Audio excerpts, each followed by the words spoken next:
नमस्कार विद्यार्थी मित्रांनो, गणित सेतू या युट्यूब चॅनलवर तुम्हा सर्वांचं स्वागत आहे. लास्ट लेक्चर मध्ये आपण बेसिक प्रोपोर्शनॅलिटी थेरम पाहिला होता. आजच्या व्हिडिओमध्ये आपल्याला property of angle bisector theorem बघायचा आहे. तर चला वेळ न वाया घालवता व्हिडिओला सुरुवात करूयात. बघा आपल्याला आता बघायचं property of angle bisector theorem. मग या थेरमचं स्टेटमेंट काय आहे ते पहिल्यांदा पाहूयात. स्टेटमेंट काय? The angle bisector of a triangle divides the side opposite to the angle in the ratio of the remaining sides. म्हणजे काय की ज्यावेळेस एखादा अँगलला बायसेक्टर घेत असतो आपण, तर त्या बायसेक्टर मुळे काय होतं बघा. आता सपोज आता इथं सी अँगल आहे आणि सी अँगल हा बायसेक्ट केलेला आहे. मग बायसेक्टचा अर्थ काय असतो की एखादा अँगल असेल तर ते दोन इक्वल पार्ट मध्ये डिवाइड झाला पाहिजे. मग आता सी अँगल आहे, इथून आपण अँगल बायसेक्टर टाकलेला आहे. मग काय झाला, हा अँगल आहे तर तो दोन पार्ट मध्ये डिवाइड झालाय. मग ह्या अँगल बायसेक्टर मुळे काय झालं, ही एबी लाईन होती तर ती एबी लाईन दोन पार्ट मध्ये डिवाइड झाली. मग थेरमचं स्टेटमेंट काय सांगतंय की अँगल बायसेक्टर मुळे जर हे दोन पार्ट मध्ये डिवाइड झालेलं असेल तर त्यांचा रेशो, ही जी लाईन आहे बघा AC upon BC is equal to, हे नेहमी कोणाच्या इक्वल येणार आहे की ह्या अँगल बायसेक्टर मुळे ज्या दोन पार्ट डिवाइड झालेले आहेत त्यांच्या एवढे येणार आहे. म्हणजेच आपल्याला प्रूव्ह काय करायचं बघा, AC upon BC is equal to हे दोन पार्टचं रेशो येणार आहे, म्हणजे AE अपॉन EB. म्हणजे आपल्याला हे प्रूव्ह करायचंय की AC upon BC is equal to AE upon EB करायचे. मग आता हा थेरम प्रूव्ह करताना आपल्याला काही कन्स्ट्रक्शन्स घ्यावे लागतात. मग आता कन्स्ट्रक्शन काय घेतलंय आपण बघा, ही जी AC लाईन आहे, ही AC लाईन आपल्याला पुढे एक्सटेंड करत जायचंय एका पॉइंटला. तो पॉइंट आपण D कन्सिडर केला आणि BD ही लाईन काय करायची, जॉईन करायची. पण BD लाईन जॉईन करताना आपण कन्स्ट्रक्शन काय करतोय की BD आणि CE ह्या दोन लाईन काय पाहिजेत, एकमेकांना पॅरलल पाहिजेत. मग आता आपण बघा हे कन्स्ट्रक्शन केलं. आपण काय केलं, AC ही लाईन एक्सटेंड केली D पॉइंट पर्यंत आणि B पासून D हे जॉईन केले आणि BD आणि CE हे दोन लाईन काय झाल्या, पॅरलल झाल्या. आता आपण या थेरमचा प्रूफ बघूया. मग प्रूफ मध्ये काय बघा, आताच आपण पाहिलेलं की CE आणि BD ह्या दोन रे काय आहेत, एकमेकांना पॅरलल आहेत. मग ह्या जर दोन लाईन एकमेकांना पॅरलल असतील तर AD काय झाली, त्याची ट्रान्सव्हर्सल झाली. मग दोन लाईन पॅरलल आहेत आणि त्याच्यावर आपण एक लाईन जर ड्रॉ करत असेल तर त्याला आपण ट्रान्सव्हर्सल म्हणतो. मग आता आपल्याला काय काय मिळालं बघा की दोन लाईन पॅरलल आहेत, एक ट्रान्सव्हर्सल ड्रॉ केली आपण. मग आता बघा अँगल ACE हा जो अँगल आहे, अँगल ACE हा अँगल हा कोणाच्या इक्वल असणार आहे, ADB च्या एवढा. हा जो बघा ADB आहे याच्या एवढा का असणार आहे, तर दोन पॅरलल लाईन्स आहेत आणि त्याच्यावर एक ट्रान्सव्हर्सल ड्रॉ केली, त्यामुळे हे दोन अँगल कसे झालेत, करस्पॉन्डिंग अँगल आले. आणि 9th मध्ये आपण स्टडी केलेला की करस्पॉन्डिंग अँगल काय असतात, इक्वल असतात. त्यामुळे पहिलं स्टेटमेंट आपण घेतलं काय, angle ACE is congruent to angle ADB. Same त्याच पद्धतीनं एक ट्रान्सव्हर्सल BC आपल्याला मिळते बघा. ह्या दोन पॅरलल लाईनवर ही BC सुद्धा काय झाली आहे, ट्रान्सव्हर्सल झाली आहे. मग त्या BC लाईन ट्रान्सव्हर्सल साठी बघा अँगल ECB म्हणजे हा angle ECB is congruent to angle CBD. CB आणि D हे बघा, हा अँगल आणि हा अँगल इक्वल असणार आहे. का इक्वल असणार आहे, तर ते दोन अँगल्स कसे झाले, अल्टरनेट अँगल झाले. आणि आपल्याला माहिती आहे की दोन पॅरलल लाईनवर एक ट्रान्सव्हर्सल काढलेली असेल तर त्या ट्रान्सव्हर्सल वरचे हे अल्टरनेट अँगल काय असतात, इक्वल असतात. त्यामुळे आपलं सेकंड स्टेटमेंट काय आलं, angle ECB is congruent to angle CBD. इथपर्यंत आपला हाफ थेरम झालेला आहे. आता आपल्याला पुढचा थेरम प्रूव्ह करण्यासाठी बघा, आता आपण आताच काय सांगितलेला, हा अँगल बायसेक्टर आहे. मग अँगल बायसेक्टरचा अर्थ काय असतो की तो अँगल दोन इक्वल अँगल मध्ये, इक्वल पार्ट मध्ये डिवाइड होणार आहे. म्हणून आपल्याला काय स्टेटमेंट भेटते बघा, angle ACE is congruent to angle ACB. हा जो ACE अँगल आहे, हा अँगल आणि हा अँगल काय असणार आहे, इक्वल असणार आहे. मग त्याला आपण थर्ड स्टेटमेंट घेतलं. आता बघा फर्स्ट सेकंड थर्ड स्टेटमेंट बघितलं तर फर्स्ट स्टेटमेंट काय होतं आपल्याला, angle AC is congruent to angle ADB. Second काय होतं, angle EBC is congruent to CBD. आणि आपण इथं काय म्हणतो, AC आणि CB काय आहेत, दोन्ही इक्वल आहेत. मग त्याच्यावरून आपल्याला काय मिळेल, तर angle ADB is congruent to angle CBD मिळालं. मग आता बघा हा जो BCD ट्रायंगल आहे, हा बी सी आणि डी हा जो नवीन ट्रायंगल तयार झालेला आहे, या ट्रायंगल मध्ये बीसी आणि बीडी काय, बीसी आणि सीडी काय असणार आहेत, इक्वल असणार आहेत. कारण की ते काय अपोजिट अँगल्सच्या दोन साइड्स आहेत, मग त्या दोन साइड्स काय येतात, इक्वल येतात. हे झालं आपलं फोर्थ स्टेटमेंट. मग आता बघा, डी, ए आणि बी हा जो नवीन ट्रायंगल तयार झालेला आहे, या ट्रायंगल मध्ये सीई ही जी सीई ची लाईन आहे ही पॅरलल आहे कोणाला, डीबीला. म्हणजे ह्या दोन लाईन्स एकमेकांना काय झालं, पॅरलल आहेत. मग ह्या दोन लाईन जर एकमेकांना पॅरलल असतील तर लास्ट लेक्चर मध्येच आपण बीपीटी थेरम शिकलेला, बेसिक प्रोपोर्शनॅलिटी थेरम. मग त्यानुसार जर दोन लाईन एकमेकांना पॅरलल्स असतील तर त्यांचा रेशो आपण कसा घेत होतो, एसी अपॉन, बघा हा एसी अपॉन सीडी. कोणत्या दोन पार्ट मध्ये डिवाइड झालंय एडी, तर एसी आणि सीडी, म्हणून काय झालं, AC upon CD is equal to A upon EB झालं. बेसिक प्रोपोर्शनॅलिटी थेरम मध्ये आपण पाहिलेले दोन जे पार्ट्स असणार तर त्या पार्ट वरून आपण रेशो घेतो.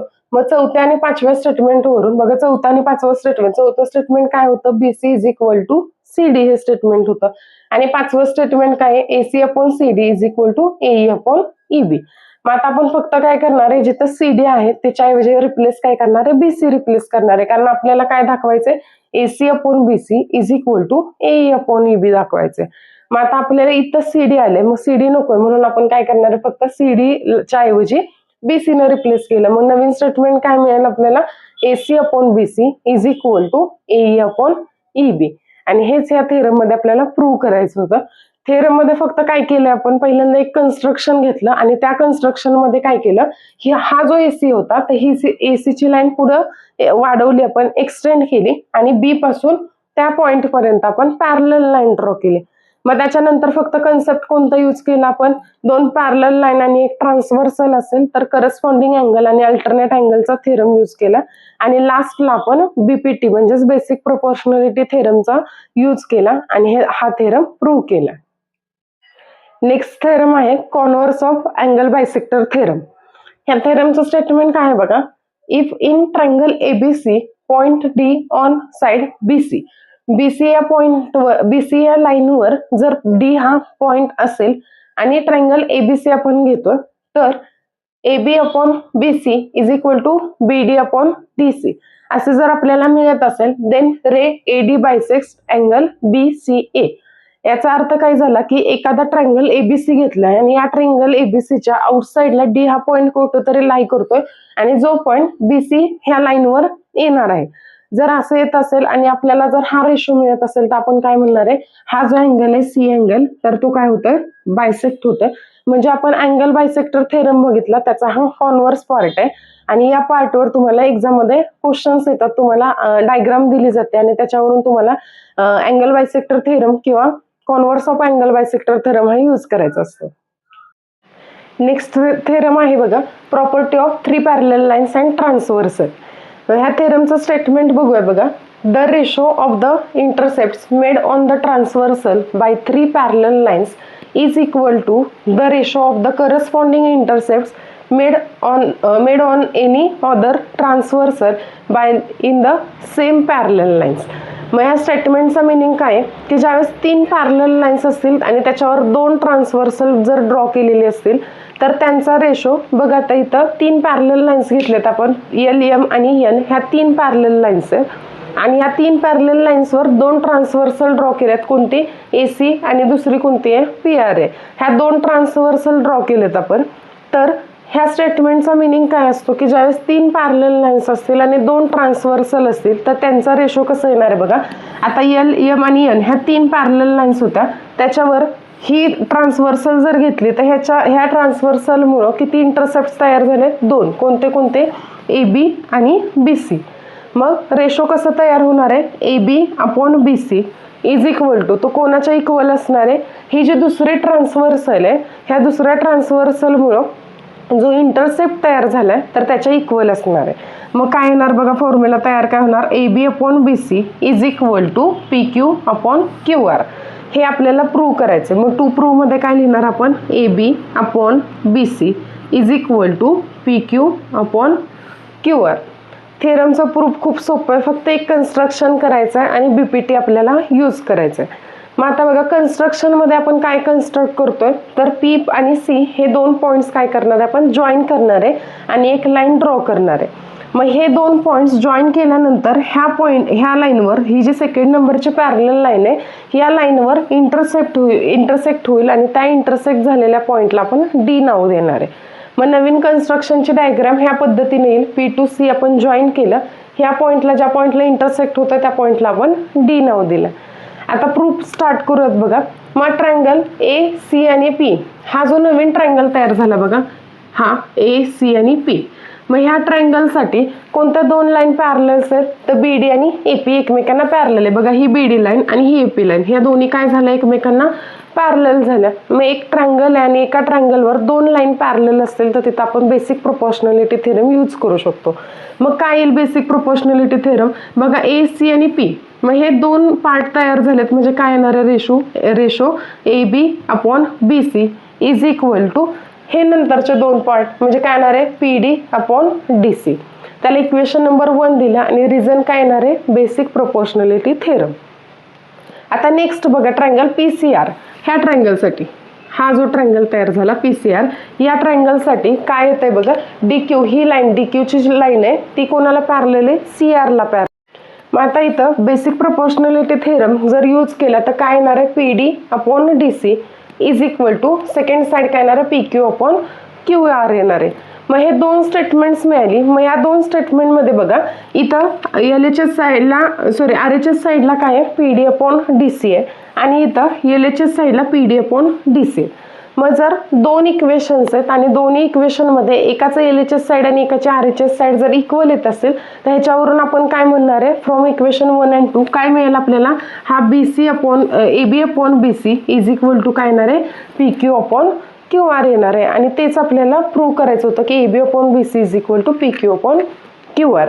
इतका सोपा थेरमचा प्रूफ आहे आणि या थेरमवर तुम्हाला 3 मार्कांसाठी क्वेश्चन विचारला जातो। एक तर तुम्हाला थेरम प्रूव्ह करायला येईल, हा थेरम तुम्हाला 2021 आणि 22 या दोन्ही वर्षे रिपीटेडली पडलेला आहे क्वेश्चन हा थेरम प्रूव्ह करण्यासाठी आणि याच्यावर एक्झाम्पल सुद्धा येतात। फक्त एवढं लक्षात ठेवायचं की ज्यावेळेस 3 लाईन एकमेकांना पॅरलल असतील आणि त्यांच्यावर जर आपण 2 ट्रान्सव्हर्सल ड्रॉ करत असेल तर त्याच्यामुळे 2 ट्रान्सव्हर्सलमुळे मिळणारा इंटरसेप्ट असेल तर त्यांचा रेशो काय असतो इक्वल येतो। म्हणजेच काय असणार आहे A B upon B C is equal to P Q upon Q R. या थेरमवर तुम्हाला क्वेश्चन्स कसे विचारले जातात तर एकतर तुम्हाला थेरम प्रूव्ह करायला येईल किंवा काय दिले जातात हे जे 4 रेशो झाले बघा तर 4 पैकी तुम्हाला 3 व्हॅल्यू दिले जातील आणि एकाची व्हॅल्यू फाइंड करायची असणार आहे। मग याच्यावरून तुम्ही फक्त हा थेरम यूज करून थेरमचा स्टेटमेंटचा यूज करायचा आणि व्हॅल्यू काढायची असते। आजच्या लेक्चरमध्ये आपण angle bisector theorem, converse of angle bisector theorem आणि property of 3 parallel lines and transversal बघितलं। व्हिडिओ आवडला असल्यास व्हिडिओला लाईक करा आणि गणित सेतू या चॅनलला सबस्क्राईब करा। भेटूयात नेक्स्ट व्हिडिओमध्ये जिथे आपण प्रॅक्टिस सेट 1.2 सॉल्व करणार आहे। भेटूयात पुढच्या व्हिडिओमध्ये, तोपर्यंत प्रॅक्टिस करत राहा आणि स्टडी करत राहा। धन्यवाद।